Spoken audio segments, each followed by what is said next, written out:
Shalom, shalom, mes bien-aimés dans les Seigneurs. Je vous salue au nom de notre Adonai Yehoshua Hamashiach. Nous sommes à l'ère de notre mission. Les condamnés prêchent la vérité. Nous allons prier pour commencer notre partage. Adonai, merci pour ta grâce.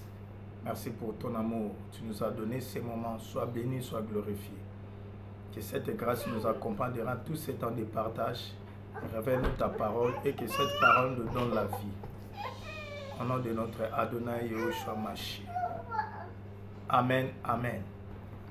Voilà mes bien-aimés, nous sommes en train de parler sur notre sujet, la nouvelle naissance, qui est un sous-thème dans notre grand thème que nous avons commencé il y a beaucoup de temps, sur la nouvelle création. Et nous avons dit, pour entrer dans la nouvelle création, il faut être né de nouveau. Raison pour laquelle nous sommes en train de parler de la nouvelle naissance que nous avons commencé depuis le dimanche passé. Et le dimanche passé, nous avons expliqué notre texte principal, c'est Jean chapitre 3, à partir du premier verset jusqu'au 8e. Et le dimanche passé, nous avons expliqué du verset 1er au verset 3. Nous avons dit, Nicodème a suivi Jésus à cause des miracles. Les miracles qu'il a vu Jésus faire l'ont attiré et il est venu, il faisait des éloges à Jésus, mais Jésus lui a dit autre chose. Jésus n'a pas été influencé par ses éloges, mais Jésus lui a dit, tu dois naître de nouveau si tu veux entrer dans le royaume de Dieu, si tu veux voir le royaume de Dieu. Et nous avons dit, tous ces gens qui nous suivent, qui viennent dans nos églises, au travers des miracles qu'ils voient, ils sont attirés par les miracles. Nous avons dit, les miracles, c'est une invitation de Dieu, c'est-à-dire c'est un moyen par lequel Dieu attire les gens. Mais quand il attire les gens, c'est pour leur dire quelque chose. C'est ce que Christ a fait. Il a dit à Nicodème, il faut naître de nouveau.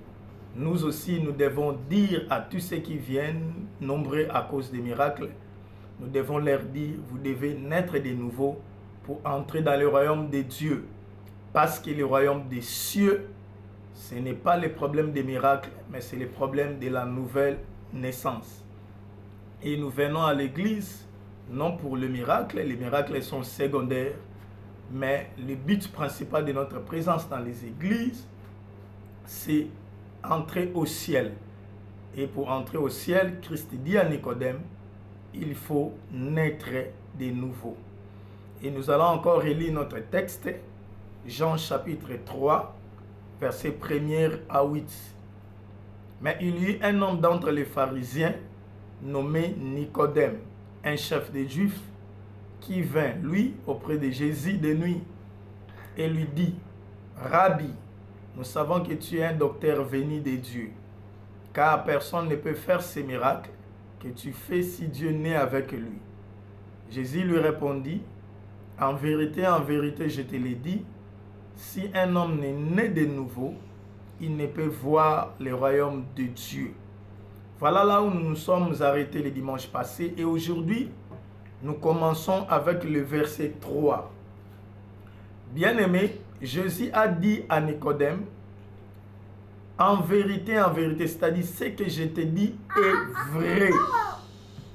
Si un homme n'est né de nouveau, il ne peut voir le royaume de Dieu. Et bien-aimé, le royaume de Dieu, c'est ça la nouvelle création. Par rapport à ce que nous sommes en train de dire depuis que nous avons commencé la nouvelle création, nous avons dit, Dieu va faire un nouveau ciel et une nouvelle terre. Et c'est ça le royaume de Dieu ou le royaume des cieux, le nouveau ciel et la nouvelle terre à venir.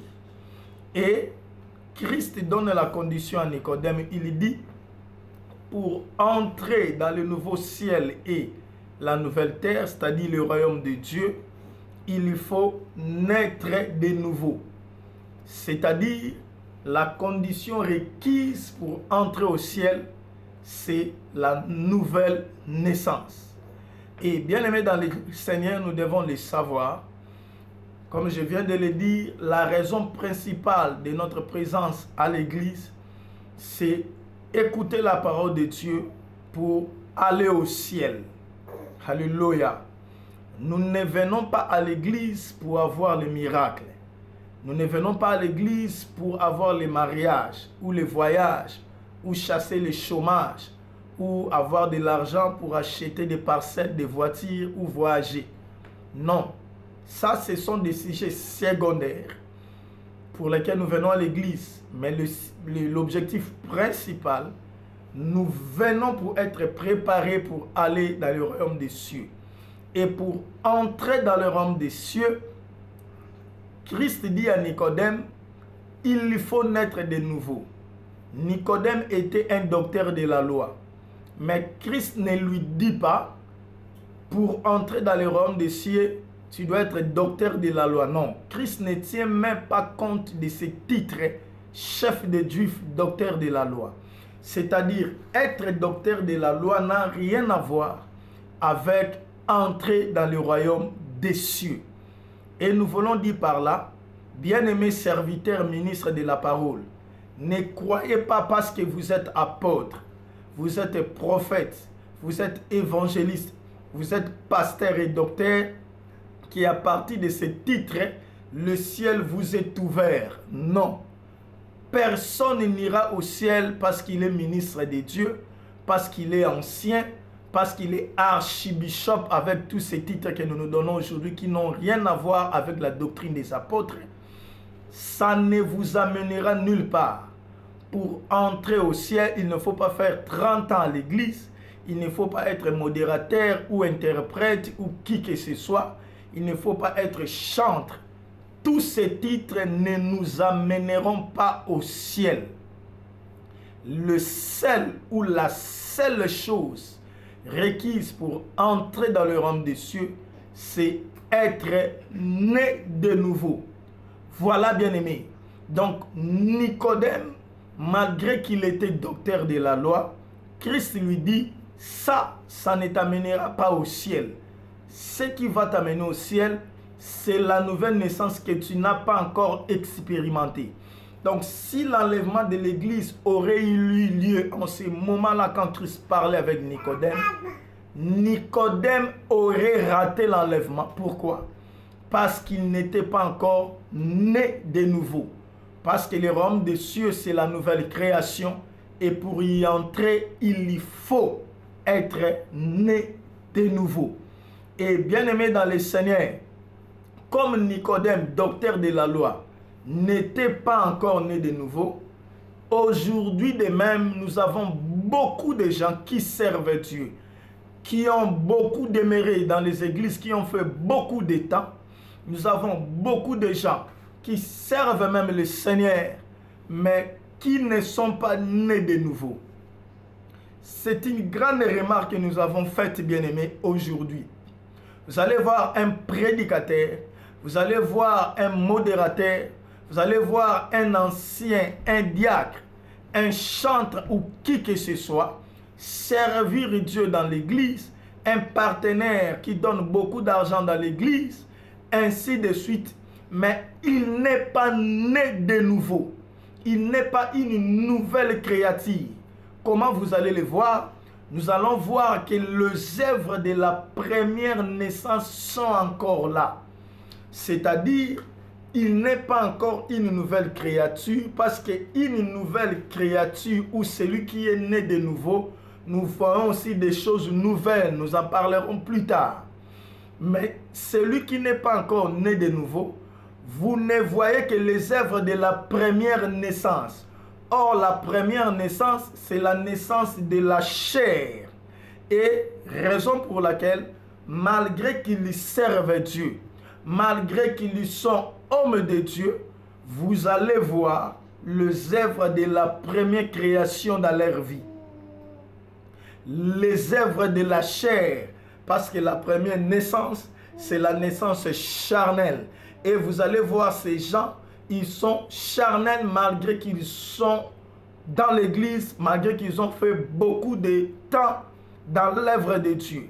Vous allez voir un prédicateur, mais qui est impudique. Vous allez voir un prédicateur qui prend le vin. Vous allez voir un marié, serviteur de Dieu, mais qui est infidèle, qui couche, qui sort avec d'autres femmes en dehors de sa femme. Ça, ce sont les œuvres de la chair.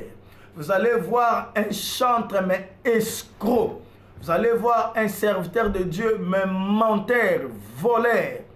Tout ça, ce sont les œuvres de la première création qui démontrent que celui-ci ou celle-ci n'est pas encore né de nouveau.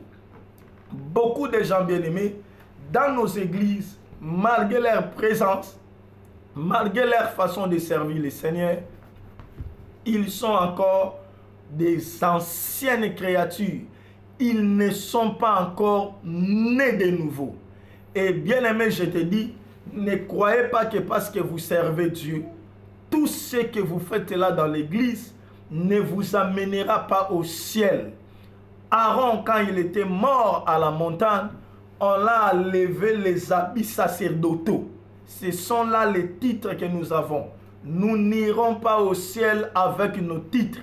Nos titres vont rester. C'est ce qui signifie le déshabillement d'Aaron. Moïse a enlevé les habits sacerdotaux d'Aaron pour signifier que le ministère va rester. Nos titres n'ont rien à voir avec notre départ dans l'au-delà. Même Élie, qui avait une grande puissance de Dieu, avant d'être enlevé, ce qui est l'image aussi de l'enlèvement de l'Église, son manteau, c'est-à-dire son onction, était resté. Élie ne pouvait pas monter avec son manteau, parce que nous n'irons pas au ciel avec nos manteaux ministériels. Non, ça va rester. Mais nous irons au ciel comme de nouvelles créatures. Raison pour laquelle, bien-aimés, ne regardez pas ce que vous faites dans l'église. Ne regardez pas votre manière de servir Dieu. Ne regardez pas les dons spirituels qui se manifestent dans votre vie. Ne regardez pas tout ce que vous faites dans l'église. Ça ne vous amènera pas au ciel. Ce qui vous amènera au ciel, c'est la nouvelle naissance. Donc, vous devez bien vous regarder si vous êtes né de nouveau. Si vous n'êtes pas né de nouveau, vous devez faire ce que nous allons dire après, maintenant, pour que vous deveniez une nouvelle créature. Parce que si vous ne le faites pas, vous n'irez pas au ciel, vous entrerez dans la grande tribulation. Voilà ce que voulait dire Christ dans le verset 3. Et prenons le verset 4. Nicodème lui dit, comment un homme peut-il naître quand il est vieux? Peut-il rentrer dans le sein de sa mère et naître? Nicodème pose la question à Christ. Comment est-ce que la nouvelle naissance va se faire? Et bien aimé, ce qui m'étonne est qu'un grand docteur de la loi, mais il ne sait pas comment est-ce que la nouvelle naissance s'est faite. Même Christ lui-même s'étonne. Comment est-ce que vous qui êtes un docteur de la loi, vous ne savez pas comment naître de nouveau? Lisons le verset 10, vous allez voir. Jésus lui répondit, tu es le docteur d'Israël et tu ne sais pas ces choses. Voilà, bien-aimé. Donc, Nicodème est le docteur, mais il ne sait pas comment est-ce que se fait la nouvelle naissance. C'est le genre de chrétiens que nous avons aujourd'hui. Bien-aimé, nous avons beaucoup de chrétiens qui ont fait beaucoup de temps dans les églises. Ils servent même Dieu. Mais demande-lui, comment est-ce que tu t'es converti? Est-ce que tu as fait une relation personnelle avec Christ? Est-ce que tu t'es repenti? Est-ce que tu t'es converti? Comment est-ce que tu as reçu Jésus comme ton sauveur et ton Seigneur? Bien-aimé, vous allez vous étonner par des réponses qui seront données par ceux qui sont demeurés beaucoup de temps dans les églises et qui servent Dieu. Mais ils tâtonnent quand au problème d'expliquer comment est-ce qu'ils ont rencontré Christ. Vous allez voir même un chrétien qui sert Dieu, il y répond que j'ai reçu Christ le jour de mon baptême quand j'étais baptisé. Vous voyez de telles choses. Quelqu'un vous lui demandez comment est-ce que vous avez reçu Christ dans la vie. Il tâtonne, il bégaye. Il n'a pas de réponse sûre. Pourquoi? Parce que malgré qu'il sert Dieu, il n'a pas encore fait l'expérience avec Christ. Il n'a pas encore rencontré Christ. Parce que celui qui a rencontré Christ doit très bien expliquer l'expérience qu'il a faite avec Dieu. Voilà. Donc, nous nous retrouvons avec beaucoup de gens qui ne sont pas encore nés de nouveau, qui n'ont pas encore fait d'expérience, de rencontres personnelles avec Christ. Raison pour laquelle ils ne peuvent même pas expliquer comment est-ce qu'ils ont rencontré le Seigneur. Ils sont identiques, ils sont comme Nicodème, qui était un docteur de la loi, mais qui ne savait pas comment naître de nouveau. Tout simplement parce que lui-même, il n'était pas encore né de nouveau. Celui qui n'est pas encore né de nouveau ne peut pas expliquer cela. Pourquoi? Parce qu'il ne l'a pas encore vécu. Mais celui qui est né de nouveau va expliquer clairement comment est-ce qu'il est né de nouveau. Et c'est ce que nous allons expliquer maintenant à partir du verset 5. Comment se fait la nouvelle naissance? Bien aimé, le verset 5 nous dit, Jésus répondit, en vérité, je te le dis, si un homme n'est né d'eau et d'esprit, il ne peut entrer dans le royaume de Dieu. Voilà la réponse à la question de Nicodème. Comment naître de nouveau? Christ lui répond, il faut naître d'eau et d'esprit pour entrer dans le royaume de Dieu. Voilà, nous voulons expliquer comment naître de nouveau. Pour naître de nouveau, il faut naître d'eau et d'esprit. Nous commençons d'abord avec la naissance d'eau. Quand Christ dit il faut naître d'eau, cette naissance d'eau n'est pas la naissance physique ou la première naissance ou la naissance charnelle que nos mamans font quand elles mettent au monde. Non. Christ, en disant il faut naître d'eau, il fait référence à la purification qui se faisait en Israël pour les prosélytes, c'est-à-dire des gens qui venaient en Israël, qui voulaient intégrer l'assemblée des Juifs, des Hébreux. Ils devaient être purifiés par l'eau. C'était un symbole qu'il faisait pour être purifié, pour être accepté dans l'assemblée des enfants d'Israël. Et cette image de la purification par l'eau, c'est ce que Christ prend pour dire il faut être né d'eau. Et bien aimé, pour nous, nous devons savoir que ce qui purifie, c'est la parole. Donc l'eau que Christ utilise ici, c'est l'eau de la parole. C'est-à-dire, pour être né de nouveau, il faut accepter d'être purifié par l'eau de la parole. C'est-à-dire, la nouvelle naissance s'est faite quand quelqu'un écoute la parole de Dieu. Voilà, donc la première des choses, il faut écouter la parole de Dieu et l'accepter. Quand on écoute la parole de Dieu, on l'accepte, la nouvelle naissance commence. Pourquoi? Parce que comme c'est fait la naissance naturelle, il faut que la sémence qui vient de l'homme entre dans le corps de la femme. Et c'est à partir de cette sémence qui fera fécondation avec l'ovule de la femme, l'enfant déjà sera fabriqué ou sera déjà formé dans le ventre de sa mère. Et spirituellement aussi, c'est la même chose. Nous devons accepter la sémence de notre mari qui est Christ. Quand nous acceptons la sémence de l'homme qui est Christ, ça entre en nous. Et nous devons mettre notre ovule.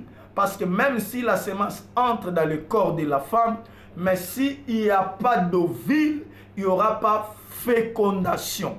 Alors, bien-aimés, et l'ovule que nous devons mettre pour rencontrer la semence de l'homme, c'est notre foi.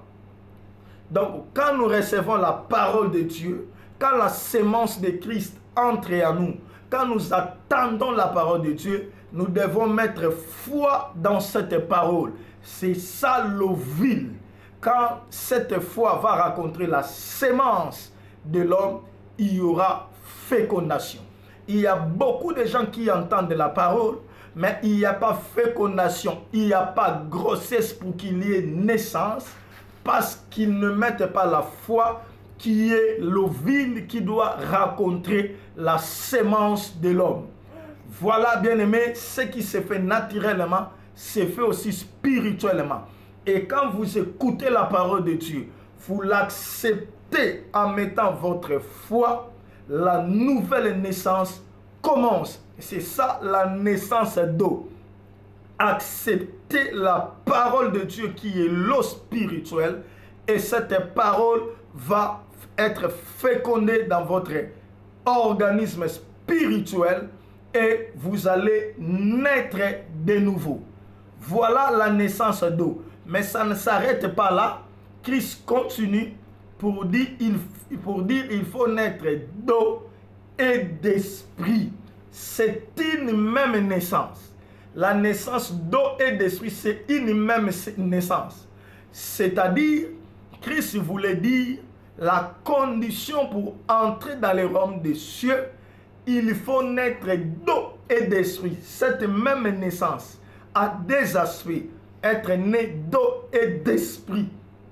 Et bien aimé, la naissance d'esprit, c'est la même chose. Pourquoi?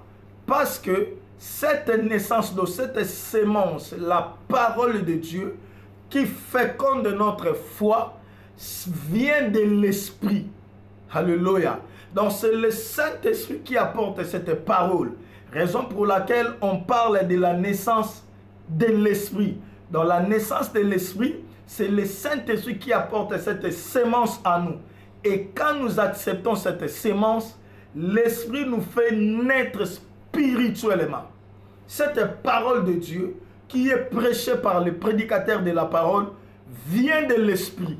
Et quand l'Esprit apporte cette parole qui est la sémence, quand nous acceptons cette parole, la nouvelle naissance commence. Raison pour laquelle cette naissance, on l'appelle aussi la naissance de l'esprit ou la naissance spirituelle.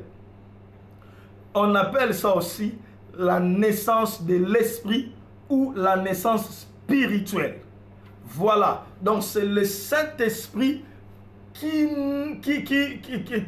crée la nouvelle naissance en nous. C'est ce qu'il a fait pour la naissance de Christ. Parce que Christ était un être spirituel, raison pour laquelle il n'a pas péché sur la terre, parce que la sémence qui était entrée dans Marie venait de l'Esprit. Parce que l'ange a dit à Marie, le Saint-Esprit te couvrira. Voilà, donc quand le Saint-Esprit nous couvre, il laisse la sémence en nous. Et cette sémence, quand elle rencontre notre foi, produit la naissance spirituelle. Ce qu'on appelle la naissance de l'esprit. Donc, celui qui est né de l'esprit ne marche plus selon la chair. Parce que comme c'est l'esprit qui nous donne la naissance spirituelle et la nouvelle naissance, et quand nous naissons spirituellement, nous ne pouvons plus marcher selon la chair. Donc, bien aimé, vous allez savoir que vous êtes né de l'esprit ou non, si vous marchez selon la chair ou selon l'esprit. Celui qui marche selon la chair n'est pas encore né de l'esprit, il est seulement né de la chair dans la première naissance. Mais celui qui est né de l'esprit ne marche plus selon la chair, mais marche selon l'esprit. Et cette nouvelle naissance, cette naissance de l'esprit, on l'appelle aussi la naissance d'en haut. On l'appelle aussi la naissance d'en haut. Pourquoi? Car la naissance physique est pour la terre, mais la nouvelle naissance est pour le ciel. Raison pour laquelle dans d'autres versions, on a écrit « Il faut naître d'en haut ». C'est-à-dire nous sommes déjà nés de la terre, maintenant il nous faut naître d'en haut. Et bien aimé, celui qui est né d'en haut ne se soucie plus des choses de la terre, mais il se soucie des choses du ciel. Voilà bien aimé. Donc, quand l'Esprit dépose la sémence qui est la parole à nous, quand nous acceptons cette parole par notre foi, bien aimé, nous naissons spirituellement. Et quand nous naissons spirituellement, nous naissons d'en haut. Nous sommes nés dans le ciel. Et à partir de ce jour-là, nous nous soucions plus des choses de la terre. Donc, celui qui est né d'en haut ne se soucie plus des choses de la terre. Nous devons nous poser maintenant des questions. Quand dans nos églises, chaque jour, on ne nous parle que des choses de la terre, du mariage, des bénédictions, des voyages, d'acheter les voitures, d'acheter des parcelles, d'avoir des enfants. On ne parle que des choses de la terre. Alors, il faut se poser la question, si dans cette église, les gens qui sont nés d'en haut, sont nés du ciel, ou seulement ils sont nés de la terre. Parce qu'ils ne parlent que des choses de la terre, donc on commence à douter de leur naissance d'en haut. Parce qu'une assemblée, là où les fidèles sont nés d'en haut, on ne parle plus que des choses d'en haut, des choses du ciel. Car la parole déclare, cherchez les choses d'en haut et non les choses d'en bas. Pourquoi nous devons chercher les choses d'en haut et non les choses d'en bas?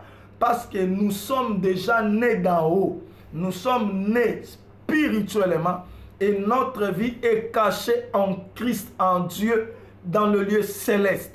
Et les choses d'en haut, c'est l'amour, c'est la joie, c'est la paix, c'est la patience, c'est la bienveillance. Ce sont toutes les bonnes choses qui règnent dans le ciel. Ce sont là les choses d'en haut. Mais regardez, vous n'allez à l'église, bien-aimés, que pour avoir les choses de la terre, les choses physiques, les choses matérielles. Bien-aimés, cela est la preuve que vous n'êtes pas encore né d'en haut. Vous êtes seulement né d'en bas de la terre.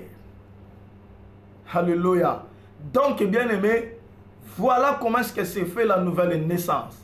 La nouvelle naissance, il faut accepter la sémence de la parole que l'Esprit nous donne. Et quand tu acceptes ça, tu es né de l'Esprit. Et quand tu es né de l'Esprit, tu marches selon l'Esprit parce que cet Esprit commence à te conduire, commence à susciter en toi les besoins des choses célestes. Alléluia. Nous allons continuer, nous allons prendre le verset 8. Aujourd'hui, nous allons terminer notre sous-thème de la nouvelle naissance. Le verset 8 dit ceci.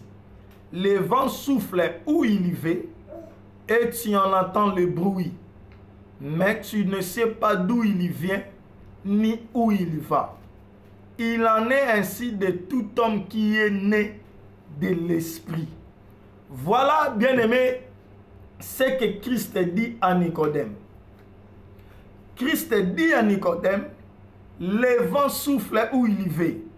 Tu en entends le bruit, mais tu ne sais pas d'où il vient, ni où il va. Et il compare ce mouvement du vent avec la naissance de l'Esprit. C'est-à-dire, celui qui est né de l'Esprit, il est comme le vent. On ne voit pas le vent, ni d'où il vient ou d'où il va. On ne voit pas le vent de là où il vient et de sa destination. Mais qu'est-ce qui nous prouve qu'il y a le vent? On attend seulement le bruit. Voilà bien aimé. Or, le vent, c'est l'esprit. Donc, le vent ici est comparé à l'esprit pour dire, quand l'esprit vient créer la nouvelle naissance dans une personne, on ne voit pas comment est-ce que ça se fait. Bien aimé, la nouvelle naissance, on ne voit pas comment est-ce que ça se fait. C'est comme le vent. On ne voit pas comment est-ce que ça se fait, je le répète. Donc, quelqu'un qui est né de nouveau, qui est né de l'esprit, on ne peut pas voir comment est-ce que cette nouvelle naissance s'est faite. Mais bien aimé, il y a une preuve qui montre que le vent a passé, c'est le bruit. Alléluia. Donc, bien aimé, on va savoir que vous êtes né de l'esprit, que l'esprit vous a fait naître de nouveau par le bruit de l'esprit. Alléluia. Et le bruit de l'esprit, c'est le fruit de l'esprit. Voilà. Donc, celui qui est né de nouveau, bien aimé, physiquement, extérieurement comme ça, on ne voit pas comment est-ce que cette opération s'est faite. Mais on va voir le bruit. Le bruit, c'est quoi? C'est le fruit de l'esprit qui se manifeste en celui qui est né de l'esprit. Celui qui est né de l'esprit fera sortir un bruit. Et ce bruit, c'est la vie de l'esprit. On commencera à voir le fruit de l'esprit dans la vie de cette personne. Galates chapitre 5, verset 22. Nous savons le fruit de l'esprit. L'amour, la joie, la paix, la bonté, ainsi de suite. C'est-à-dire le caractère de l'esprit. Celui qui est né de l'esprit manifeste le bruit de l'esprit qui est le fruit de l'esprit. Vous vous dites que vous êtes né de nouveau. Nous ne savons pas parce que nous n'avons pas vu comment est-ce que cette naissance s'est faite.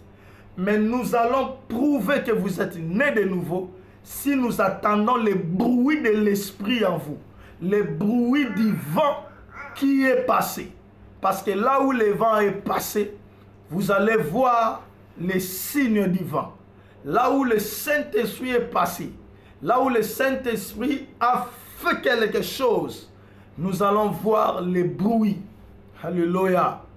Et bien aimé, c'est les caractéristiques même de ceux qui sont nés de l'esprit, de ceux qui sont nés de nouveau. Alléluia. Regardez votre vie. Vous dites que vous êtes un enfant de Dieu. Vous dites que vous êtes une nouvelle créature, un nouveau-né. Quel bruit faites-vous entendre? Est-ce que c'est le fruit de l'esprit ou c'est le fruit de la chair? Nous allons voir, nous allons confirmer que vous êtes vraiment un enfant de Dieu, que vous êtes né de nouveau, si nous attendons le bruit de l'esprit qui est le fruit de l'esprit. Nous allons voir les caractères de Dieu. Nous allons voir l'amour, nous allons voir la paix, nous allons voir la joie, nous allons voir l'humilité, nous allons voir toutes les bonnes choses, la patience, la persévérance, la grandeur du cœur, la douceur, toutes les bonnes choses que l'Esprit produit se manifesteront en vous si réellement vous êtes né de l'Esprit. Alléluia. Si vous êtes né de l'Esprit, manifestez le bruit de l'Esprit. Et la nouvelle naissance se fait voir par le bruit qui est le fruit de l'Esprit. Mais regardez-vous comment est-ce que vous marchez. On ne voit que les fruits de la chair, l'impudicité, la jalousie, les mensonges, l'ivresse, tout ce que vous voulez, toutes les mauvaises choses se voient en vous. Donc, quand nous voyons les fruits de la chair, nous savons que vous n'êtes né que de la chair. Un vrai enfant de Dieu, né de l'esprit, ne vit plus dans le désir, dans le fruit de la chair. Il peut commettre une petite erreur par circonstance, mais ce ne sera pas sa vie de tous les jours. Mais si vous le péchez, le fruit de la chair devient une routine, une vie de tous les jours. Vous les programmez même. Vous me faites même des programmes de péché. Chaque jour, vous consommez le péché comme la nourriture. Vous buvez le péché comme l'eau. Sachez que, bien aimé, vous n'êtes pas encore né de l'esprit. Mais celui qui est né de l'esprit, quand il pêche, quand il manifeste un fruit de la chair, il se sent coincé, il se sent mal à l'aise parce que l'esprit qui est en lui va lui reprocher et lui dire que cette vie-là n'est pas la vie de celui qui est né de l'esprit. Voilà, bien aimé, ce que nous sommes venus vous dire sur la naissance de l'esprit ou la nouvelle naissance. La nouvelle naissance, il faut naître de nouveau en acceptant la parole de Dieu qui est la sémence de l'esprit. Et quand vous acceptez la parole de Dieu, c'est ça la naissance d'eau et d'esprit. Vous êtes purifié par l'eau de la parole et l'esprit vous fait naître d'en haut, vous fait naître de nouveau. Et là, vous êtes devenu enfant de Dieu et le royaume des cieux est pour vous. Je vous appelle, bien-aimés, malgré que vous servez Dieu, vous êtes prédicateur, vous êtes modérateur, vous êtes chef d'équipe, vous êtes chantre, vous faites tout ce que vous faites dans l'église. Écoutez-moi, cela n'a rien à voir avec la nouvelle naissance.